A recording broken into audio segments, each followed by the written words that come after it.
Very good morning everyone. आज का यह जो वीडियो है सारे एलएलबी, बीएलबी और एलएलएम के स्टूडेंट्स जो सेमेस्टर एग्ज़ाम में अपीयर हो रहे हैं उनको आंसर राइटिंग कैसे करनी है और एक आंसर लिखने का तरीका क्या होना चाहिए जिससे आपको अच्छे मार्क्स एग्ज़ाम में मिलें, सेमेस्टर में आपके अच्छे मार्क्स आएँ, उसके लिए आज का यह वीडियो है। और नॉर्मली लॉ में आंसर राइटिंग के दो मेथड होते हैं। एक होते हैं केस स्टडी मेथड, दूसरा होता है सिनॉप्सिस, और तीसरा आप लोग फॉर्मल तरीके से कुछ भी लिख देते हैं। तो आप लोगों को कोशिश ये करना चाहिए कि जो एग्जामिनर है वो क्या अपेक्षा करता है, दूसरा क्वेश्चन में क्या पूछा गया है, जो कंटेंट पूछा गया है क्या आप उसका आंसर लिख रहे हैं। और लिखते टाइम आपको ये याद रखना है कि आप या तो केस स्टडी मेथड यूज़ करें, अर्थात आप केस से प्रारंभ करें और केस में ख़त्म करें, उसके regarding supreme court, privy council की क्या रूलिंग्स आई हैं और सेक्शन क्या कहता है, धारा क्या कहती है। इस मेथड को उपयोग किया जा सकता है जब आपकी अच्छी डीप स्टडी हो, और इसके बेसिस पर वैल्यूएशन करना भी थोड़ा सा टफ टास्क होता है कि आप क्या लिख पा रहे हो, क्या आपके द्वारा लिखे गए केसेस आपराधिक या सिविल केसेस सही राइट डाउन किए गए या नहीं किए गए। इन तीनों मेथड्स, और यदि आप कैजुअल आंसर देते हो और टू द पॉइंट नहीं होता है तो नॉर्मल सी बात है, आपको अच्छे मार्क्स नहीं मिलेंगे। इन तीनों मेथड्स में से आप यदि सिनॉप्सिस मेथड उपयोग करते हैं तो एक कंप्लीट आंसर आप लिख पाते हैं और उस आंसर पर आपको अच्छे मार्क्स मिलने की पूरी संभावना रहती है।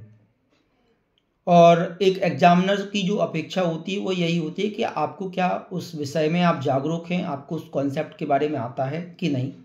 और ये जो सिनॉप्सिस मेथड है, ये मेथड हर फील्ड में आपको सफलता दिला सकता है, चाहे वो डिबेट मेथड हो, यदि आप कभी किसी डिबेट में किसी मंच पर खड़े होते हैं, यदि सिनॉप्सिस मेथड को उपयोग करके आप किसी मंच पर बोलते हैं या आप अपना प्रेजेंटेशन देते हैं तो अच्छा रहता है।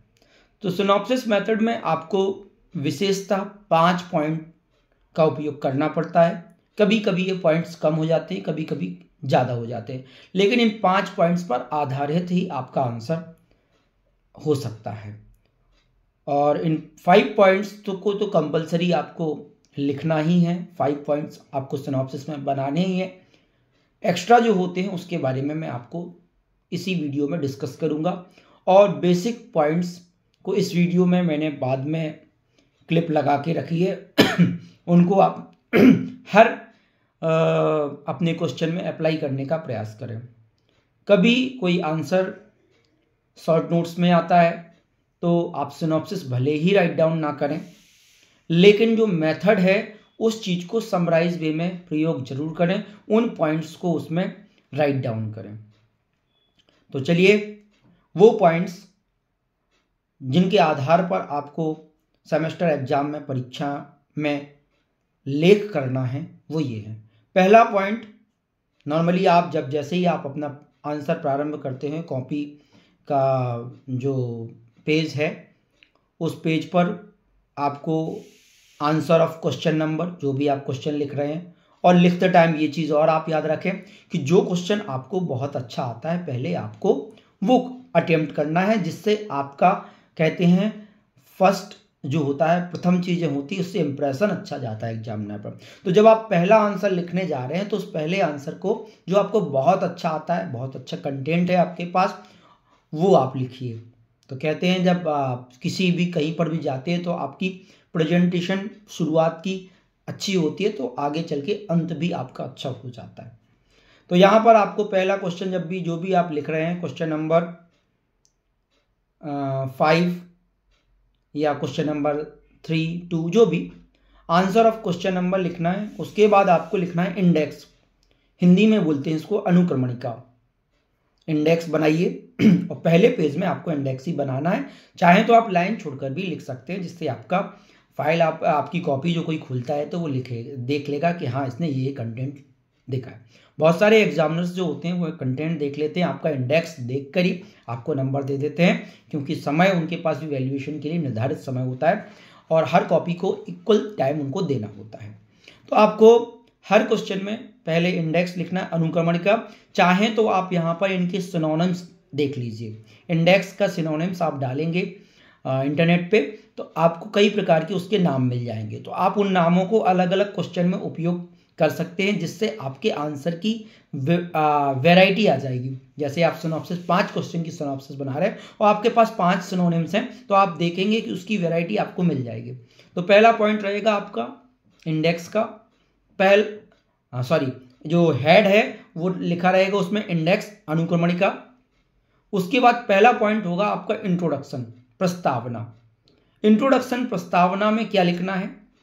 आप इंट्रोडक्शन प्रस्तावना में उसके बारे में लिख सकते हैं कि वो कॉन्सेप्ट क्या है, पहले क्या था, अब क्या है, और किस चैप्टर में उसके बारे में, उस पर्टिकुलर लॉ के बारे में, और किस सेक्शन में उसको एलेबोरेट किया गया है पर्टिकुलर लॉ में। फॉर एग्जाम्पल मान लीजिए आप चोरी के बारे में लिख रहे हैं, तो चोरी के बारे में यदि थेफ्ट के बारे में कोई आ रहा है तो आप थेफ्ट के बारे में लिखिए, चोरी होती क्या है, आपका क्या ओपिनियन है। उसके बाद आप लिखिए चोरी के संबंध में इतिहास में कोई चीज़ें आई हैं, चोरी के विषय में आप वैदिक काल, ऋग्वैदिक काल, थोड़ा थोड़ा ज़्यादा नहीं लिखना इंट्रोडक्शन में, बहुत से बहुत 1 पेज और 5 से 8 लाइनों में आप इसको ख़त्म कर सकते हैं। साथ में आप ये लिखिए कि भारतीय न्याय संहिता की सो एंड सो धारा में थेफ्ट को परिभाषित किया गया है और थेफ्ट ये होती है, और इस अध्याय में भारतीय न्याय संहिता के चोरी को बतलाया गया। इस प्रकार से आपका पहला पॉइंट, केवल आपको हेड नोट डालना है इंट्रोडक्शन।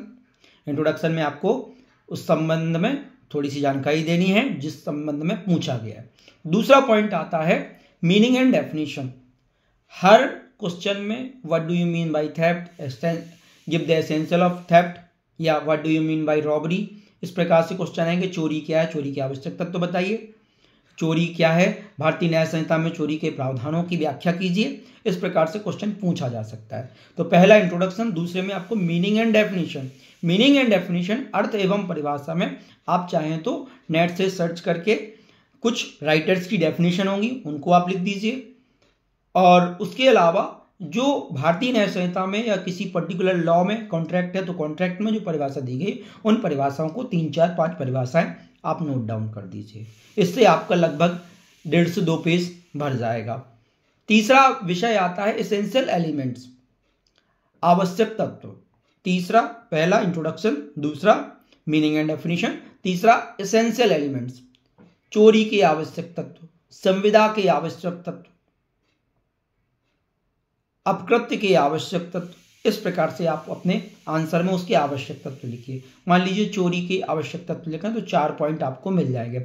अब यहाँ पे आपको इंडेक्स और अच्छा बनाना है तो आप एरो लगा के उनके एसेंशियल एलिमेंट्स को वहां पे छोटे छोटे में लिख सकते हैं या अपना इंडेक्स बढ़ा सकते हैं, तो उससे ये पता चले इस लड़के को अच्छा आता है, बहुत अच्छा आता है। नेक्स्ट आता है डिसाइडेड केसेस, निर्णीतवाद। ठीक है ना, तो कुछ डिसाइडेड केसेस होते हैं, जैसे कॉमन इंटेंशन है, सामान्य आशय के बारे में भारतीय न्याय संहिता में बताया गया। तो कॉमन इंटेंशन में जैसे बारेंद्र कुमार घोष का केस है, महबूब शाह एम्परर का केस है, तो यहाँ पे आपको 4th पॉइंट में डिसाइडेड केसेस, निर्णीतवाद, चौथा पॉइंट निर्णीतवाद बनेगा। 5वां आता है कंक्लूजन, उपसंहार। उपसंहार मतलब आपको अपने आंसर को समराइज करना है, समराइज वे में उस आंसर को लिख देना है कि थेफ्ट के बारे में भारतीय न्याय संहिता के सो एंड सो प्रोविजंस में बताया गया है और इसके संबंध में मेरा ये ऑब्जर्वेशन है। तो इस प्रकार से आपके 5 पॉइंट में आपका आंसर होगा। और यदि आप अच्छे नंबर चाहते तो इस मेथड को उपयोग करें, और अच्छे नंबर क्या, आपको टॉप लिस्ट में भी ये टॉपर भी बनना चाहते हैं तो ऐसी स्थिति में आप टॉपर भी आ सकते हैं, और आपका जो विषय है उस पर आपकी कमांड इस माध्यम से दिखती है। इस वीडियो के अंत में मैंने उन पॉइंट्स को, जो 5 पॉइंट मैंने आपको एलैबोरेट किए हैं, उनके बारे में मेंशन किया है, आप उसको देख लीजिएगा। साथ ही अब देखिए कि कुछ विषय ऐसे होते हैं जो इन पॉइंट में कवर नहीं होते। मान लीजिए क्वेश्चन आपसे पूछा गया, what do you mean bye contract, give the essential elements of contract and explain in what conditions a contract may be voidable.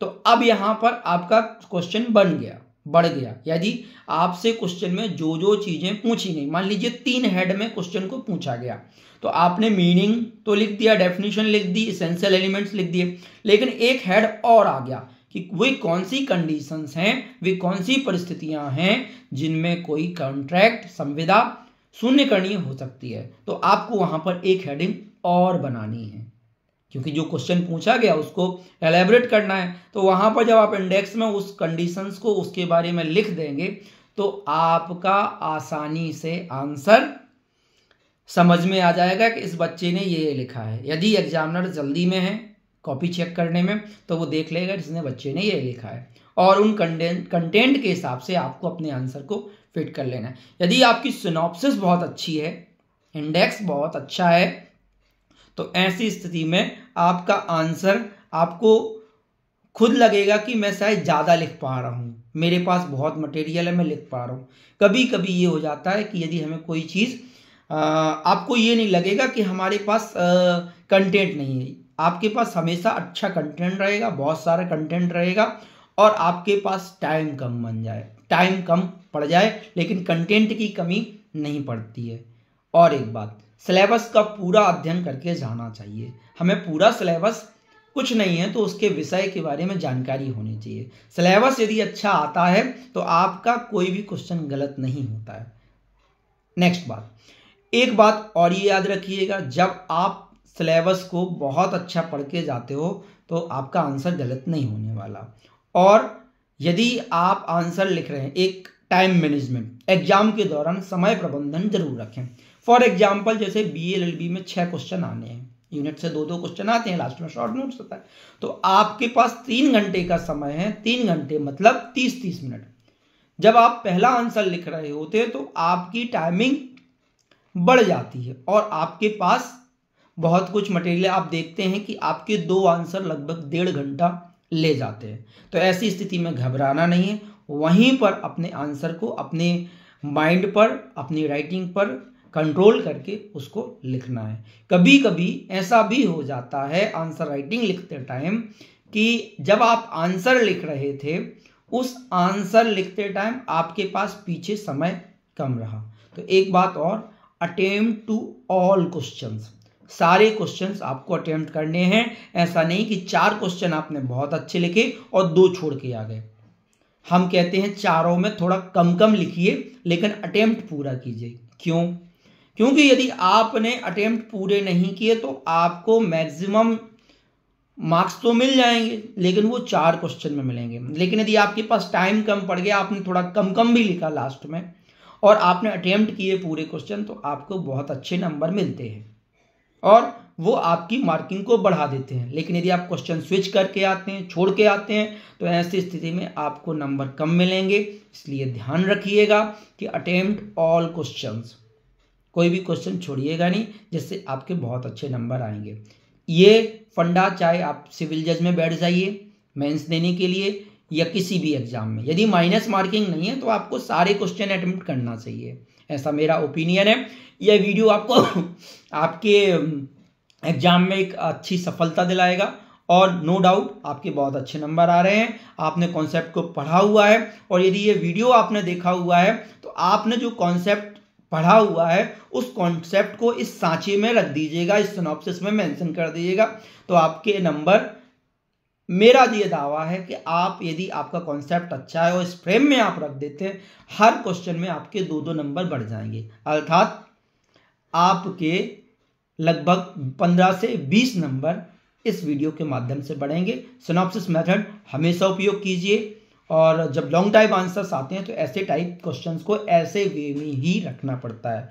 और इस फॉर्मूले को आप शॉर्ट नोट्स में भी अप्लाई कर सकते हो, वहां भले ही हेडिंग ना डालें सिनॉप्सिस में, लेकिन आंसर राइटिंग, पैराग्राफ राइटिंग में इसी प्रकार से करें। आज का ये वीडियो आप लोगों के लाभ का ही रहेगा। Wish you all the best for your semester examination. And हमेशा मेरे चैनल को फॉलो करते रहिए, लाइक करते रहिए, जिससे मैं आपको और भी चीज़ें इन वीडियोस के माध्यम से प्रोवाइड करा सकूं और एंकरेज होता रहूं। धन्यवाद।